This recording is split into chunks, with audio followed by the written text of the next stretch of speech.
Guys, good evening. Welcome आहे तुमचं माझ्या यूट्यूब चॅनलमध्ये आणि ह्या नवीन ब्लॉगमध्ये. पण ब्लॉग असा म्हणता येणार नाही, मी आज ब्लॉग नाही शेअर करते. आज एक होम रेमेडी तुमच्यासोबत शेअर करत आहे, जी की मी घरी करते माझ्या स्वतःसाठी यूज करण्यासाठी. सो मी आज ती तुमच्यासोबत शेअर करते. एक मी फेस पॅक यूज करते, जो मी घरात बसून तयार करते, ज्या आपण किचनमध्ये यूज करतो त्या वस्तू, आणि ॲडिशनल 1-2 वस्तू आहेत त्या पण तुम्ही ॲड करू शकता जर तुम्हाला पॉसिबल असेल तर. नसेल तर ज्या घरातल्या वस्तू दाखवते त्यांनी जरी केलं तर तुमच्या चेहऱ्यावर एक चांगला ग्लो येतो. सो आता आपण कंटिन्यू करूया आजच्या या होम रेमेडीला, फेस पॅकला. चला.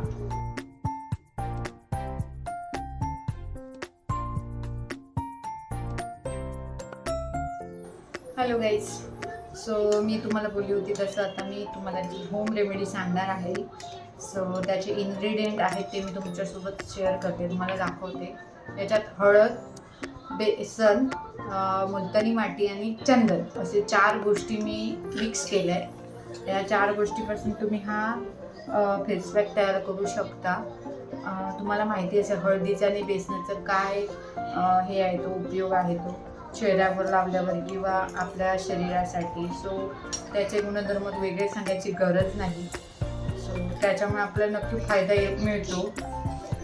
तुमच्याकडे जर मुलतानी माती आणि चंदन नसेल तर लेट गो, काही हरकत नाही. तुम्ही हळद आणि बेसन या दोन गोष्टी वापरून सुद्धा एक फेस पॅक करू शकता, आणि ह्या 4 गोष्टी असतील तरी उत्तम असेल.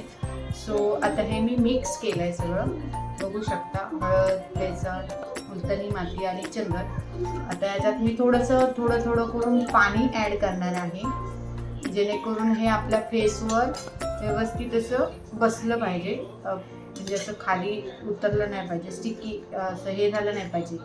सो याच्यात मी आता थोडंसं पाणी ॲड करते, थोडं करून, आणि पुढे तुम्हाला दाखवते. चला, इट्स डन. आणि याच्यात पाणी ॲड केलं आणि तुम्ही बघू शकता हा आपला फेस पॅक रेडी आहे. माझ्या चेहऱ्यावर कोणताही मेकअप नाही किंवा पावडर नाही आहे. सो मी आता त्याच्यावर अप्लाय करू शकते माझ्या चेहऱ्यावर. जर तुमच्या चेहऱ्यावर काही असेल अप्लाय केलेलं ते स्वच्छ धुवा चेहरा तुमचा, आणि मग हा फेस पॅक अप्लाय करू शकता. चला, मी आता कंटिन्यू करते, दाखवते तुम्हाला. आता मी हे चेहऱ्यावर अप्लाय करते. पूर्ण फेसवर अप्लाय करायचं आहे, फक्त आईज तुमचे जरा सांभाळून तुम्ही हे चेहऱ्यावर अप्लाय करायचं आहे. पूर्ण चेहरा चांगला व्यवस्थित पूर्ण गोल, आपल्या चेहऱ्याच्या गोल असं व्यवस्थित असं अप्लाय करायचं, आणि ते ड्राय होईपर्यंत वाट बघायची. संपूर्ण सुकलं की मग फेस वॉश करायचा, आणि मग फेस वॉश करून झाला त्याच्यावर कोणतेही तुमच्याकडे असलेलं मॉइश्चरायझर किंवा वॅसलीन असेल तर ते लावायचं. त्याच्यामुळे थोडं आपल्या चेहऱ्याला म्हणजे असं हे होत नाही, जाड किंवा खरखरीतपणा होत नाही.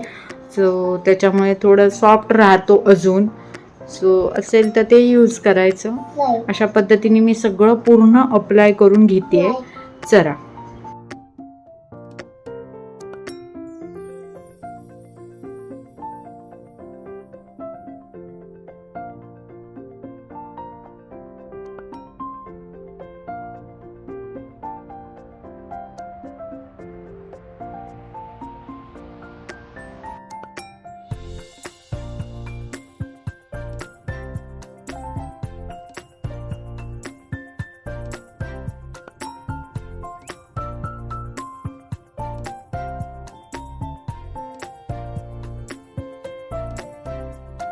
अशा प्रकारे पूर्ण अप्लाय करून झालेलं आहे माझं, बघू शकता. खूप सुंदर असं अप्लाय झालं आहे. आता हे डन झालं आहे. आता हे सुकेपर्यंत मी वाट बघणार, आणि सुकल्यावर मी हे वॉश करणार. ओके, चला, वॉश झाल्यावर भेटूया. बघू शकता हे सुकलं आहे आता थोडं. सो आता मी हे ऑलमोस्ट सुकलं आहे सगळं. आता मी हे वॉश करेन आणि त्याच्यानंतर मी तुम्हाला रिझल्ट दाखवेन. सो कंटिन्यू बघूया आपण काय होतं आहे ते. बघू शकता माझा फेस मी कोणतीही लाईट्स किंवा काही यूज केलेलं नाही आहे. हे सगळं जे आहे ते या फेस पॅकमुळे झालेलं आहे. याचा ग्लो अजून तुम्हाला उद्या किंवा परवा अजून चांगलं दिसेल.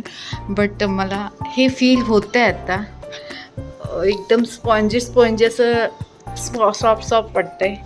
सो याचा रिझल्ट खूप चांगला आहे. तुम्ही घरी करू शकता. हे गाईज, वेलकम.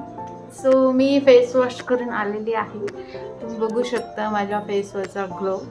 तुम्हाला कॅमेरामधून कितपत दिसतोय आय डोंट नो, बट मला तो फील होतोय. हात लावल्यावर पण मला स्पंजी असं स्मूथ वाटतंय. सो मला ते जाणवतंय. माझ्यासाठी ही रेमेडी 100% हेल्पफुल ठरलेली आहे, जी घर बसल्या मी केली आहे. ते तुम्ही पण ट्राय करू शकता. विदाऊट पार्लरचा खर्च 500-600 रुपये खर्च करायची गरज नाही. तुम्ही घरात बसून ही घरातल्या वस्तू यूज करून तुम्हाला हे ट्राय करायला मिळेल. सो नक्की करून बघा. तुम्हाला जर आवडलं तर कोणतंही तुम्हाला ॲलर्जी वगैरे नसेल तर तुम्ही हे करू शकता. मला हे मी करते त्याच्यामुळे मला हे हेल्पफुल ठरलेलं आहे. याचा जो ग्लो आहे तो अजून उद्या परवा अजून चांगला येईल. सो खूप छान आहे ही रेमेडी, मला आवडली आहे. चला आता मी ब्लॉग एंडिंग करते. आपण उद्याच्या ब्लॉगमध्ये पुन्हा भेटूया. कमेंट आणि सबस्क्राईब करायला विसरू नका. डू सबस्क्राईब, प्लीज सबस्क्राईब करा. ओके, चला बाय बाय.